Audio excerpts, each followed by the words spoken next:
আমরা সকলে কি চাচ্ছি? আমরা একটা ট্রানজিশন চাচ্ছি, তাই তো? এই যে যারা নির্বাচনের কথা বলছেন, আমরা একটা গণতন্ত্রের উত্তরণের কথা বলছি, ট্রানজিশন, তাই তো? ট্রানজিশনটা হবে কিভাবে?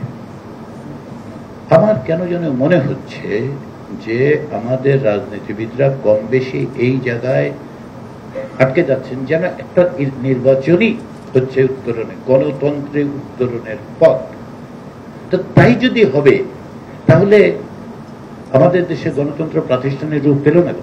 তিনবার তো আমরা গণতন্ত্রের উত্তরণের মধ্য দিয়ে গেলাম, নির্বাচন তো হলো।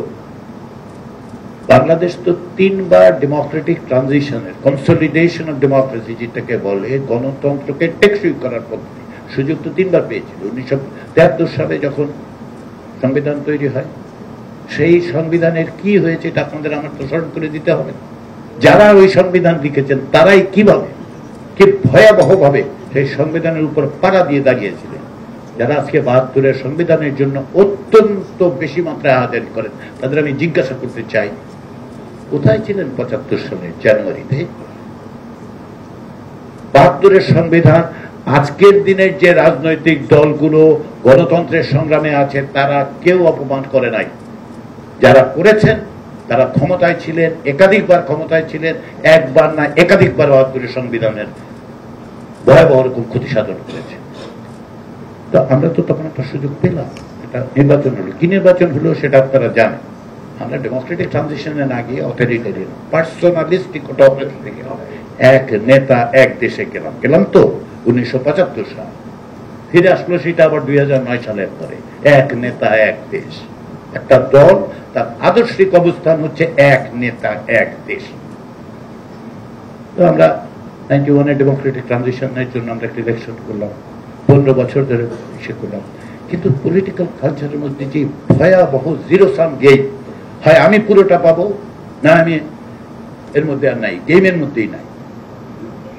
অন্তত পক্ষে 3টা সুষ্ঠু নির্বাচন হয়েছে, কিন্তু প্রতিবার পরাজিতরা প্রশ্ন তুলেছেন এটা সুষ্ঠু হয়েছে কিনা। একইভাবে আপনি 91 সালের পরবর্তী সময় যে সাংবিধানিক ব্যবস্থাগুলো তৈরি করা হয়েছে, সেগুলো তো প্রকৃত পক্ষে প্রথম যে ভয়াবহ জিনিসটা হয়েছে যে আমরা যখন ওয়েস্টমিনস্টার স্টাইলে মুভ করলাম প্রেসিডেন্সিয়াল সিস্টেম থেকে, তখন প্রেসিডেন্টের সমস্ত ক্ষমতা বাক্সে ভরে প্রধানমন্ত্রীটা টেবিলে এনে রেখে দিলাম। প্রধানমন্ত্রী নিজস্ব যথেষ্ট পাওয়ার ওয়েস্টমিনস্টার স্টাইলে, তারপরে প্রেসিডেন্টের সব পাওয়ার আমরা দিলাম। যে প্রেসিডেন্ট তৈরি হয়েছিল বাক্সর ব্যবস্থার মধ্যে দিয়ে, টিকে ছিল 15 বছর ধরে, জনগণের আকাঙ্ক্ষার প্রতিফলন হিসেবে ওয়েস্টমিনস্টার স্টাইলে গেলাম, কিন্তু আমরা পাওয়ারটা কনসেন্ট্রেট করে দিলাম, প্রাইম মিনিস্টেরিয়াল সিস্টেমে চলে গেলাম। এইটাই হলো বিপদ। এই বিপদটা পরবর্তী সময় চলতেই থাকবে। তাহলে আপনি ট্রানজিশনটা করবেন কোথায়?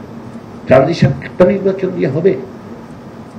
এই ইন্টারিম গভর্নমেন্ট একটা নির্বাচনের আয়োজন করলো, তারপরে আপনারা কেউ না কেউ জিতলেন, কেউ না কেউ হারলেন, কেউ অভিযোগ করলেন, কেউ করলেন না।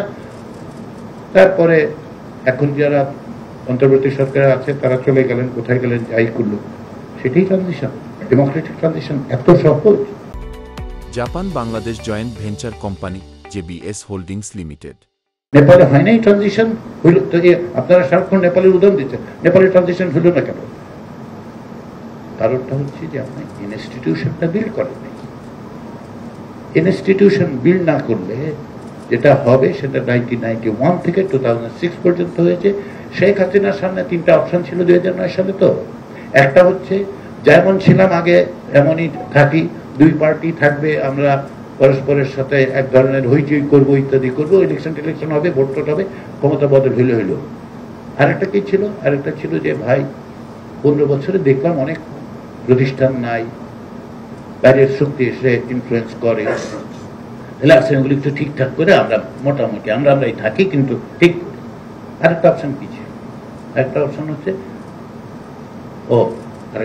হচ্ছে 1973 সালে মার্চ মাসে নির্বাচন হওয়ার পরে ওই পরবর্তী দিন গণভবনে শেখ মুজিবুর রহমান সাহেব যা বলেছিলেন সেটাই শেখ হাসিনা করলেন। এদেশে কোনো বিরোধী দল নাই, এটা উনি বলেছিলেন। এটা ওনার স্টেটমেন্ট, শেখ মুজিবুর রহমানের স্টেটমেন্ট। এটা নিয়ে বদরুদ্দিন উমরের সেই সময় একটা লেখা ছাপা হয়েছিল হলিডেতে, সেখানে তিনি প্রেডিক্ট করেছিলেন। আজকে উমর ভাই নাই, মারা গেছেন, with deep respect to him, with my differences of opinion. উনি বলেছিলেন যে দিস ইজ এ প্রিকারসার, যে ভবিষ্যতে এই দেশে বিরোধী দল থাকবে না। That exactly happen within 2 years। Hasina সেই পথ বেছে নিয়েছিল। তো নির্বাচন হলে কি, তারপরে তো সাজানো নির্বাচন বলেন, রাতের নির্বাচন বলেন, দিনের নির্বাচন বলেন, দামি নির্বাচন বলেন, নির্বাচন হলেই হবে। ট্রানজিশন নির্বাচন এক রিকোয়ারমেন্ট, নেসেসারি, নট সাফিসিয়েন্ট। বাংলাদেশের ডেমোক্রেটিক ট্রানজিশনের জন্য যেটা দরকার সেটা হচ্ছে rules of the game change করতে হবে। আপনাকে rules of the game change করতে হবে, প্রতিষ্ঠান তৈরি করতে হবে। সংস্কারে যে কথাগুলো আলোচিত হচ্ছে সেগুলো আসলে ওই রুলস অফ গেম চেঞ্জ করার আলোচনা। যে নির্বাচনটা আপনার সামনে, সেই নির্বাচনটা যে কোনো নির্বাচন বলে মনে করবেন না প্লিজ। আপনাদের কাছে আমার একান্ত অনুরোধ, হাত জোর করে বলতেছি। কারণটা কি? কারণটা হচ্ছে নির্বাচন 3 রকম। একটা হচ্ছে স্ট্যাটাস কো ইলেকশন। স্ট্যাটাস কো ইলেকশন কি? যে ইলেকশন আপনি জানেন যে জিতবেই, যে আছে ক্ষমতায় জিতবেই। PRI, মেক্সিকো 50 বছর, সিঙ্গাপুর, যাই ঘটুক জিতবেই। হয় সেটা ম্যানিপুলেট করে, সিস্টেমেটিক্যালি করে, কোথাও কোথাও ম্যানিপুলেট করে, এটা আরেকটা কি। আরেকটা হচ্ছে রেফারেন্ডাম। আপনি আসলে জনগণ যারা ক্ষমতায় আছে তাদের রিজেক্ট করে, তাদের রিজেক্ট করে। 21 বছর ধরে ব্রিটেনে কনজারভেটিভ পার্টি ছিল, তাদের রিজেক্ট করে টনি ব্লেয়াররা ক্ষমতায় এসেছিল। এই দফায় দীর্ঘ সময় কনজারভেটিভরা ছিল, লাস্ট ইলেকশন বিকেম এ রেফারেন্ডাম। আরেকটা আছে, সেটা কি? ফাউন্ডিং ইলেকশন, যেটা চেঞ্জ করবে, আপনাকে সামনের পথ দেখাবে। সাউথ আফ্রিকাতে যে ইলেকশন হয়েছে অ্যাপারথাইড শেষ হওয়ার পরে, সেইটা হচ্ছে ফাউন্ডিং ইলেকশন। সাধারণত স্বাধীনতার পরপর হয়, কিন্তু কোনো সময় দীর্ঘমেয়াদে অটোক্রেটিক শাসন থাকলে সেখান থেকে বেরোবার পথে হয়। সেই ফাউন্ডিং একটা ইলেকশনের দিকে বাংলাদেশকে নিতে হইলে কেবলমাত্র তত্ত্বাবধায়ক সরকার বা অন্তর্বর্তী সরকার ব্যবস্থা করবে, এটা ভাইবেন না।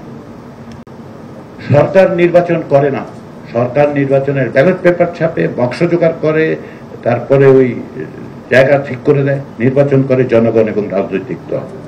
আপনারা আসুন, এই জায়গাটাতে আসুন, আমরা কিভাবে এই নির্বাচনটা, শুধু এই নির্বাচন, আমরা রুলস অফ দ্য গেম, খেলার নিয়ম বদলে দিয়ে কি করে প্রতিষ্ঠান তৈরি করব। প্রতিষ্ঠান ছাড়া হবে না, প্রতিষ্ঠান ছাড়া হয় না। আমি আশা করি, আমি এটা আমার ব্যক্তিগত অভিমত, এটা কোনো অবস্থাতেই জাতীয় ঐক্যমত্য কমিশনের অবস্থান নয়। এটা ব্যক্তিগতভাবে রাজনীতির বোঝার চেষ্টা করার সামান্য, মানে যতটুকু বুঝতে পেরেছি সেই দিক থেকে আমি বললাম।